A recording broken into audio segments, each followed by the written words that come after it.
नमस्कार, मैं नियाज खान और आप देख रहे हैं न्यूज एक्सप्रेस। बीजेपी हमेशा से कांग्रेस पर परिवारवाद का आरोप लगाती है, लेकिन अपने परिवार की चर्चा नहीं करती है। लेकिन मध्य प्रदेश में विधानसभा चुनाव से पहले अपने सारे पत्ते सही तरीके से बिठाने के लिए बीजेपी ने एक बार फिर परिवारवाद का सहारा लिया है। देखिए ये रिपोर्ट।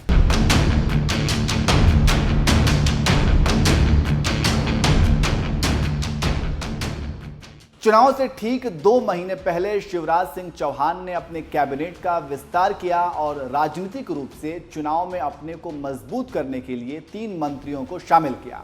बस इन्हीं मंत्रियों के शामिल करने के बाद हंगामा हो गया है और लोग बीजेपी पर परिवारवाद का आरोप लगा रहे हैं। जी हां, इस मंत्रिमंडल विस्तार में राहुल लोधी की चर्चा खूब हो रही है, क्योंकि पहली बार विधायकी जीतकर शिवराज कैबिनेट में शामिल होने वाले लोधी उमा भारती के भतीजे हैं। जानकारों की माने तो शिवराज और उमा भारती की नाराजगी दूर करने के लिए बीजेपी ने ऐसा किया है, लेकिन बीजेपी का ये दांव उल्टा पड़ता नजर आ रहा है और लोग परिवारवाद का हवाला देकर बीजेपी की ही खिंचाई कर रहे हैं। तो ये वही हो गया जैसे कहावत है कि सिर मुड़ाते ओले पड़े।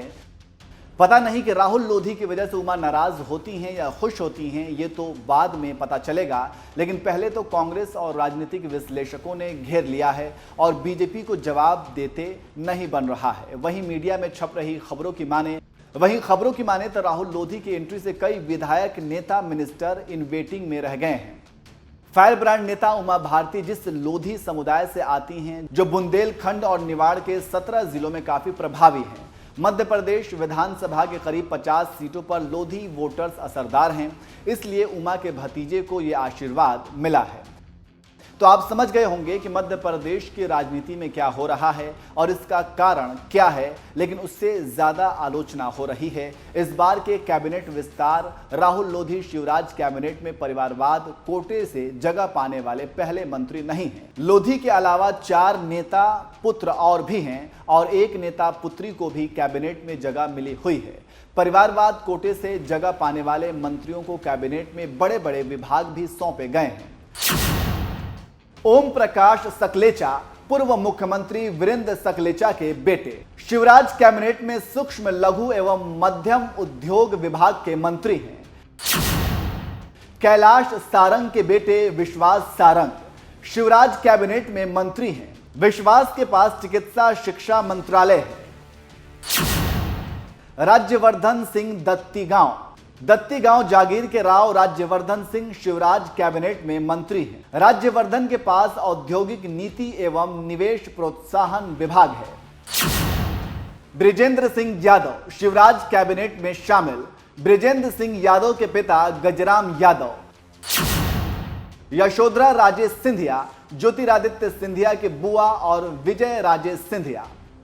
तो आप समझ गए होंगे कि क्या माजरा है। आपको जानकारी होगी कि मध्य प्रदेश में बीजेपी ने अब तक 39 उम्मीदवारों की घोषणा कर दी है।